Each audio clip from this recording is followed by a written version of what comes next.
বেলডাঙাতে আমাদের 20 জন ডিজিটাল সখী কাজ করেন, তার মধ্যে প্রত্যেকেই তাদের নিজেদের পায়ে এখন দাঁড়িয়ে আছেন। তারা হয়তো আগে কোনো সময় এমনও হতে পারে যে তারা কোনো ইনকাম করতেন না, কেউ কেউ ছোট ছোট কোনো মানে কাজের সঙ্গে যুক্ত ছিলেন যারা খুব অল্প রোজগার করতেন। এখন ডিজিটাল সখী হিসাবে নিজেকে প্রতিষ্ঠিত করেছে এবং তারা প্রতিষ্ঠা পেয়েছে। তারা ভবিষ্যতে আরও বড় হবেন। তো তাদের মধ্যে একটা ডিজিটাল সখী বেলডাঙায়, আমি তার কাছ থেকে বলবো যে তার যে অভিজ্ঞতা হয়েছে, উনি যবে থেকে ডিজিটাল সখী হিসেবে জয়েন করেছেন, সে নিজের মুখে বলুক যে সেই প্রজেক্ট থেকে কি তার সুবিধা হয়েছে, কি বেনিফিট পেয়েছে। নমস্কার, আমি পিঙ্কি মণ্ডল, বেলডাঙ্গা 1 ক্লাস্টারের বেগুনবাড়ি অঞ্চলের একজন ডিজিটাল সখী। তো যখন ডিজিটাল সখীর কাজটা আমি পেয়েছি, আমার হাজব্যান্ড যখন মে মাসে মারা যান, তার আগে আমি 2 মাস আগে আমি একটা ইন্টারভিউ দিয়েছিলাম সবুজ সংঘের। ওখানে আমি সিলেক্ট হই, অনেকজনের মধ্যে কম করে 10 জন ছিলেন, সেখানে সেই 10 জনের মধ্যে আমি ফার্স্ট সিলেক্ট হই। বর্তমানে আমার হাজব্যান্ড নেই, উনি ঠিক মে মাসেই মারা গিয়েছিলেন। এই 6,000 টাকা মাইনেটা যেটা পাচ্ছি, দুটো মেয়েকে নিয়ে আমি আজকে ডিজিটাল সখী যে কাজটা করে যে মাইনেটা পাচ্ছি, এতে আমি অনেক অনেক ধন্যবাদ জানাচ্ছি সবুজ সংঘ এবং L&T ফাইন্যান্সকে। সেটাকে আমি নিজে চালাচ্ছি, আমার মাথার উপরে কেউ নেই, এবং আমি ওনাদেরকে অনেক অনেক কৃতজ্ঞ ওনাদের কাছে। Thank you so much. আপনার পরিচয়টা দিবেন? নমস্কার, আমি পিঙ্কি মণ্ডল, বেলডাঙ্গা 1 ক্লাস্টারে বেগুনবাড়ি অঞ্চলের একজন ডিজিটাল সখী। ডিজিটাল সখীর প্রকল্পে কতগুলো বিজনেস রয়েছে যদি একটু বলেন। ডিজিটাল সখী প্রজেক্টটা যেটা হচ্ছে, সেটা ডাইরেক্ট কোনো বিজনেস চালায় না। এটা L&T ফাইন্যান্সের যে CSR, সেই CSR-এর একটা অংশ, CSR-এর একটা প্রজেক্ট।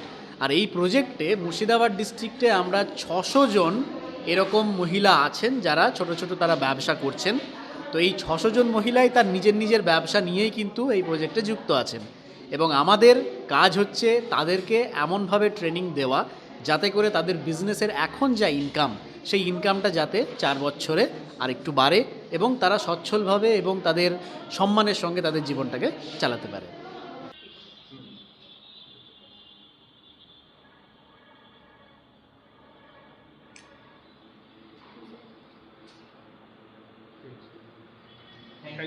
আমার নাম সুমিতা দত্ত, আমি বেগুনবাড়ি গ্রাম পঞ্চায়েতের একজন ডিজিটাল সখী। আমরা আমি স্টুডেন্ট ছিলাম, যেহেতু আমি এখনও অবিবাহিত, তো সেই জায়গায় আমি সবুজ সংঘ এবং L&T ফাইন্যান্সের তত্ত্বাবধানে এই ডিজিটাল সখী প্রজেক্টে যুক্ত হয়ে আমার যে পড়াশোনার খরচটা যেটা আমি বাড়ি থেকে নিতাম আর কি, সেটা বর্তমানে আমি নিজে থেকে দিচ্ছি। আর আমি এখন বলবো আমরা প্রতিটা বাড়িতে বাড়িতে গিয়ে আমরা কিভাবে আমাদের 8টা মডিউল বলি, সেখান থেকে আমরা ছোট ছোট করে আপনাদেরকে একটু শোনাবো। বিশেষ করে গ্রামের দিকে দেখবেন এখনও এমন এমন পরিবার রয়েছে যেখানে স্মার্টফোনের জায়গায় কিপ্যাড ফোন ইউজ করে।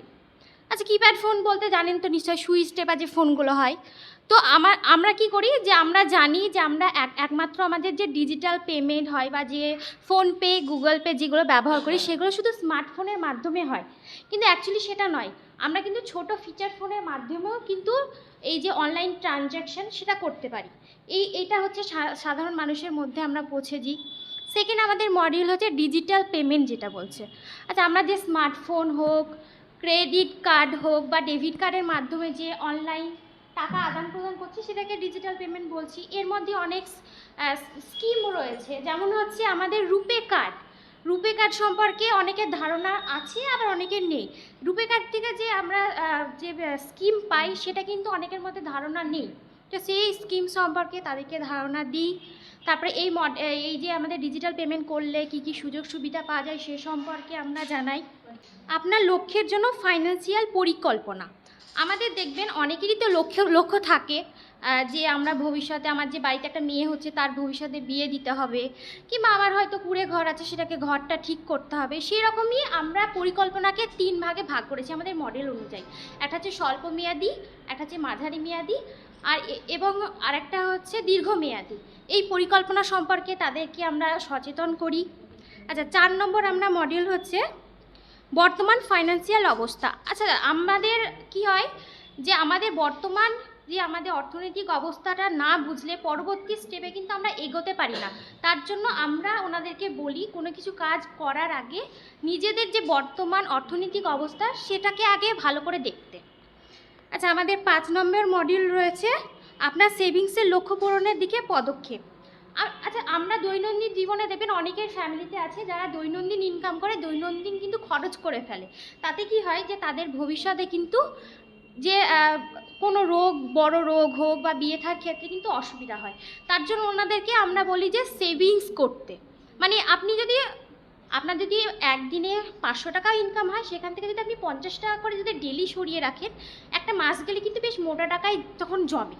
তো এই জমানোর জন্য বা সঞ্চয়ের জন্য আমরা ওনাদেরকে বলে থাকি আমাদের যে স্কিম রয়েছে যেখান থেকে আমরা অর্থনৈতিক দিক থেকে সহায়তা পেতে পারি, সেই স্কিম সম্পর্কে জানাই। আচ্ছা, আমাদের 6 নম্বর মডিউল হচ্ছে আপনার সম্পদ রক্ষা করা। আমাদের দেখবেন প্রাকৃতিক বিপর্যয় বা যে কোনো কারণে আমাদের দেখবেন অনেক সম্পত্তি কী হয়, বিক্রি করে আমাদের কাজ করতে হয়।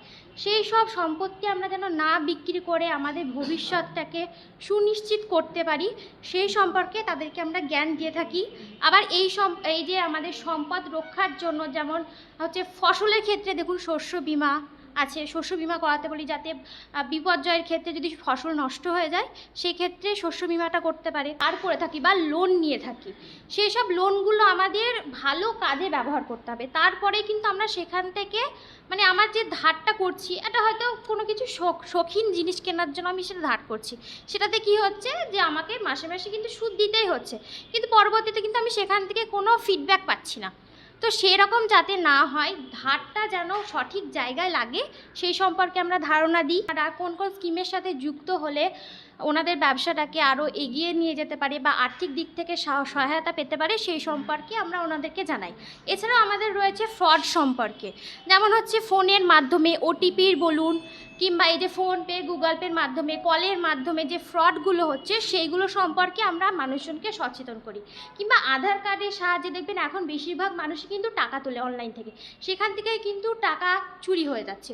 তো সেইগুলোকে মানুষকে আমরা বলি যে আপনারা সরাসরি ব্যাংকে যাবেন কিংবা এটিএম কার্ড ইউজ করবেন, সেক্ষেত্রে আপনার যে চুরি হয়ে যাওয়ার সম্ভাবনাটা এটা কিন্তু অনেকটা কমে যায়।